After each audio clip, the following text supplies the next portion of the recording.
Pandemi COVID-19 dengan protokol kesehatan, khususnya menjaga jarak dan menghindari kerumunan, menyebabkan usaha kecil dan menengah semakin relevan, dibutuhkan, dan berkembang. UKM yang umumnya adalah bisnis keluarga perlu dikelola secara lebih profesional agar dapat memberi manfaat berkelanjutan bagi kesejahteraan pemiliknya, masyarakat, daerah, dan perekonomian nasional. Mari kita saksikan video berikut. Halo teman-teman, selamat datang dan bergabung dalam saluran YouTube Getty TV, khususnya program tentang family business atau bisnis keluarga. Nama saya Kosmas Kristan Mas, Direktur Eksekutif Yayasan Fitra Bisnis Keluarga Nusantara atau FBN. Di samping saya atau di hadapan kita semua adalah Ibu Shanti. Halo Ibu Shanti, apa kabar? Baik. Ibu Shanti adalah pendiri Yayasan Fitra Bisnis Keluarga Nusantara tadi, sekaligus juga pendiri Family Business Network Chapter Asia ya Bu ya. Oke, Ibu, kita mau berbincang tentang bisnis keluarga dulu ya, Pak, konsepnya. Menurut Ibu apa sih yang namanya bisnis keluarga, Ibu? Definisinya deh. Iya deh, gampang. Bisnis keluarga adalah satu bisnis Ya. yang pemegang saham mayoritasnya adalah satu keluarga atau ya satu keluarga, bisa kakak beradik, bisa bapak, ibu, anak, ya. Pokoknya, atau beberapa teman gitu ya? Beberapa teman ya bisa juga dianggap kalau dia seperti apa ya, istilahnya apa ya? Ya geng lah gitu ya. Teman lah. teman kuliah bareng, teman main kecil apa gimana. Teman gitu. sekampung gitu ya. Bisa. Oke, jadi bisnis keluarga intinya adalah di kepemilikan saham mayoritas. Betul. Oke, itu berarti contohnya bisnis keluarga itu apa aja, Bu? Contohnya di dalam real world-nya ya. Iya. Seperti toko, bisa juga warung atau restoran. Pokoknya yang berorientasi komersial, menghasilkan keuntungan. Tentu. Itu berarti koperasi adalah komersial. Koperasi ada unsur dagangnya kan. Ya, jadi ya. satu badan usaha atau satu organisasi yang melakukan transaksi perdagangan lah. Kita kan bisa dagang jasa, bisa dagang barang yang konkret ya, solid, atau ini. Tetapi katanya koperasi bukan bisnis keluarga, Bu ya, karena kepemilikan bukan saham kan? Bukan, tapi juga ya anggota. ada tata kelolanya lah ya, dari segi hak dan kewajiban dari stakeholder yang tetapi kan di situ katanya nggak ada istilah mayoritas minoritas ya. Betul, Semua anggota rata, sama ya. Betul. Oke, itu koperasi. Tapi kan aggregately, jadi kalau kita jumlahkan ada satu mungkin karena bisa itu kan gabungan dari beberapa koperasi ya, bisa atau dari terjadinya koperasi itu kan ada beberapa induk koperasi gitu ya. Nah, perbedaannya barangkali yayasan, Bu ya, karena itu bukan komersial. Namun yayasan bisa memiliki satu badan usaha. Oke, tetapi itu kan berarti milik yayasan, bukan milik keluarga juga. Betul. Itu yang kita kenal. Kalau perusahaan asing polanya sama ya, Bu ya? Sama. Kalau mau asing, mau itu di luar negeri juga ada perusahaan keluarga kan. Betul. Ya ekspansi ke luar negeri tetap. Ya, jadi induk-induknya sana adalah contoh lah kayak Samudra Indonesia kan. Ujung-ujungnya mayoritas pemegang sahamnya adalah keluarga kami. Oke. Sehingga itu juga di Bursa Efek Singapura nama kami terdaftar. Oke, baik. Perusahaan luar. Nah, kalau perusahaan publik itu tetap bisa menjadi disebut bisnis keluarga kan? Kalau definisinya adalah saham pengandalinya masih dimiliki oleh satu keluarga atau beberapa jadi keluarga. Kata kuncinya di kepemilikan saham pengendali mayoritas itu. Betul. Baik, terima kasih Bu. Nah, sekarang hubungannya dengan UKM ya Bu ya? Ya. Usaha kecil menengah. Itu kira-kira kita tinggal lihat aja ya definisi di undang-undangnya. Betul. Tetapi itu umumnya adalah bisnis keluarga juga kan? Umumnya semua usaha pada dasarnya mulainya dari bisnis keluarga. Betul. Sebelum dia membesar dan membesar. Betul. Oke. Nah, ini kita bicara mengenai bisnis keluarga. Apa sih sumbangsinya Bu sampai begitu penting bisnis keluarga itu dalam perekonomian? Karena di satu pihak dia menciptakan lapangan kerja. Lapangan kerja. Ya kan? Dia juga Membayar pajak ya? Pembayar pajak kalau dia sudah merupakan satu badan usaha mau tidak mau kan. Dan dia artinya merupakan penyandang daripada satu sistem perekonomian setempat. Istilahnya apa, Bu? Sokoguru. Sokoguru, betul, keren. exactly. Oke. Ibu punya gambaran berapa persen perekonomian Kalau saya itu? tidak salah, perekonomian Indonesia 70% itu adalah terdiri dari sokogurunya sebetulnya para perusahaan. Itu minimal keluarga. ya, Bu ya? Saya kira ya. Dan nggak cuma di Indonesia kan? Karena ya di mana-mana sih. Sebab kalau kita lihat seperti Ciputra Group, ya kan, atau Sahid Group, atau Sinarmas, asal usulnya kan punya Pak Eka, Ya. Sinarmas, lalu turun ke anak-anaknya, dan mayoritas memang masih dikendalikan oleh perusahaan, oleh keluarga. Walaupun sebagian sudah go public. Iya. Oke. Iya. Nah, kembali ke bisnis keluarga ini kan dalam rangka buat teman-teman kita di UKM nih, Bu ya. Apa isu-isu umum yang sering terjadi di bisnis keluarga, Bu? Masalah transparansi, masalah tata kelola, ya, apalagi masalah profesionalitas, ya, hak dan kompetensi, kewajiban hak dan anak-anaknya, kewajiban seorang anggota keluarga kalau dia terlibat di bisnis atau dia tidak terlibat di bisnis. Apakah mereka digaji atau enggak? Ataukah mereka digaji atau tidak? Apakah sistem penggajian bagi anggota keluarga dengan anggota karyawan yang tidak mempunyai hubungan keluarga itu sama? Jadi apakah ada keadilan di situ? Apakah yang sama-sama bekerja dan berkeringat kompensasinya adil gitu ya? Ya adil, tapi kan kalau di bisnis kita kan melihat daripada kemampuan perusahaan, skala usaha itu sendiri ya kan, dan juga jabatan itu kan ada bobot-bobotnya lah. Kompetensi dan sumbangsinya di dalam itu. Berdasarkan itu. Oke. Sedangkan kalau di keluarga kan kita harus adil ya terhadap setiap anggota anak kita gitu ibaratnya. Adil itu tidak harus selalu sama ya, Bu, artinya ya? Mungkin sama dalam kata agregat ya. Oke. Jadi ada yang dikasih rumah tapi nggak dikasih uang, ada yang dikasih uang, tergantung.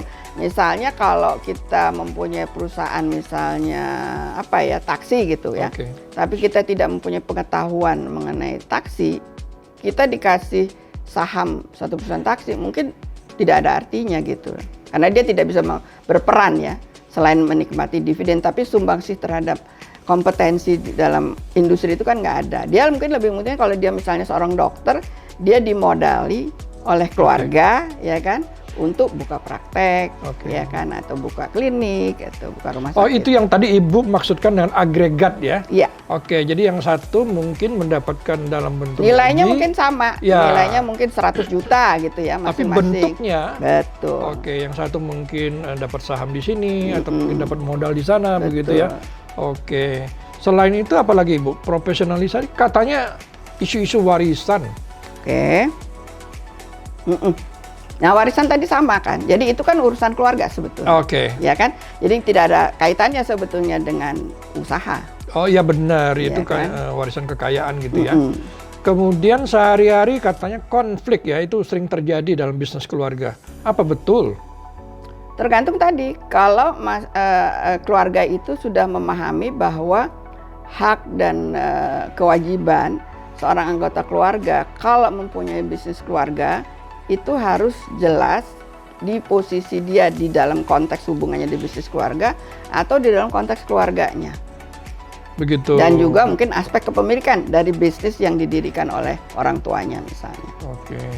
Nah, kita tadi bicara mengenai bisnis keluarga. Sebetulnya ada yang juga bertanya, lalu apa bedanya dengan yang bukan bisnis keluarga?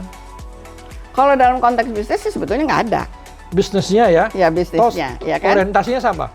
Orientasinya mencari sama, keuntungan, mencari keuntungan. Tapi tata kelolanya kan kalau bisnis itu kan ada undang-undang PT, ada undang-undang yayasan, ada bentuk-bentuk badan hukumnya sudah ada yang diatur oleh undang-undang.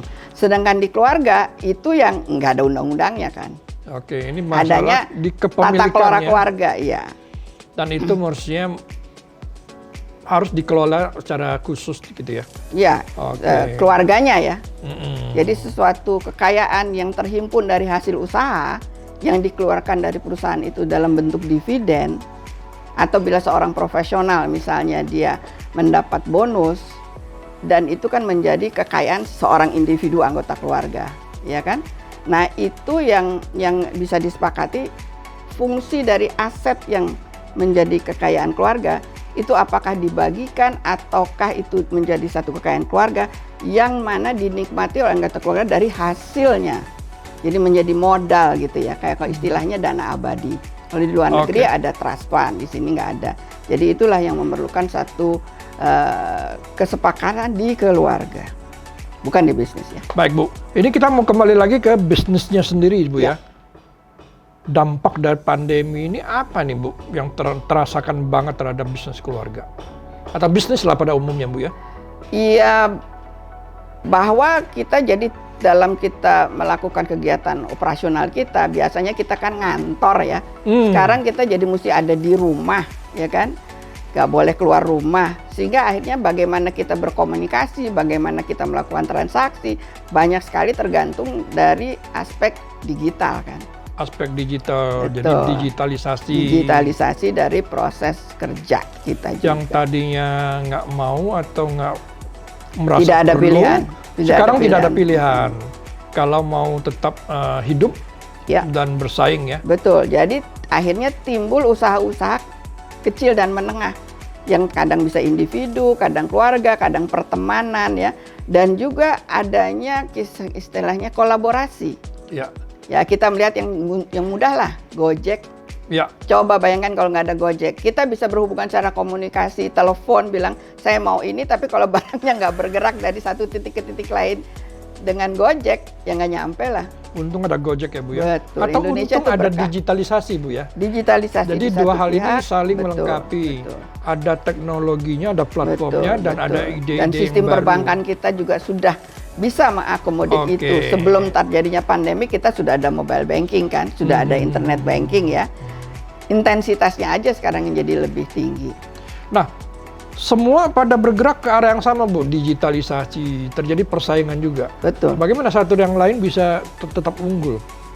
Itu tergantung dari tadi tingkat profesionalitas dari kegiatan operasional dia sudah digitalized belum ya, dan apakah juga jadi kekompakan strategi yang ada itu juga jelas gitu. Jadi mereka harus bersikap lebih cepat dalam proses pengambilan keputusan, dan itu merupakan satu keuntungan kadang-kadang di bisnis keluarga. Oke, Proses jadi pengambilan keputusan tuh bisa cepat karena ada intuisi dari entrepreneurnya, wira swastanya. jadi kata kuncinya cepat.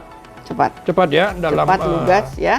Cepat, lugas dan tuntas. Tuntas. Dalam produk, dalam delivery, dalam cara dalam delivery, quality, produk, pelayanan, quality, biaya. Harga. Ya, harga juga, harga cost, pokok, harga, ya toh, delivery time, dan service, jasanya itu, jadi service level lah istilahnya. Oke, jadi komplit itu harus berubah dan harus lebih cepat, lebih baik, tuntas gitu. Tapi ujung-ujungnya ya duit kan. Oh ya. Ya kan, jadi perhitungan itu harus secara rasional ditelaah, tapi juga lalu disepakati. Oke. Ada komitmen lah. Baik. Ini sebelum kita akhiri sesi ini Bu, apa syarat agar bisnis keluarga itu bisa terus tumbuh dan relevan, langgeng begitu ya, bermanfaat bagi keluarga dan perekonomian? Keterbukaan, lalu mungkin produknya juga harus relevan pada zaman Bu ya. Masing-masing zaman tuh memiliki satu peluang untuk membuka satu usaha, akan melahirkan satu peluang. Betul. Ya kan? Artinya bisnis juga harus siap berubah. Gitu ya. Iya, karena mungkin bisnisnya nggak berubah, tapi cara kita melakukan transaksi bisnisnya itu yang berubah. Oke. Karena kita tetap harus jalan, kita tetap harus makan, ya kan? Kita tetap harus pergi dari satu titik ke titik lain, ya kan? Kita tetap perlu suatu produk yang harus diproses baru jadi produk akhir.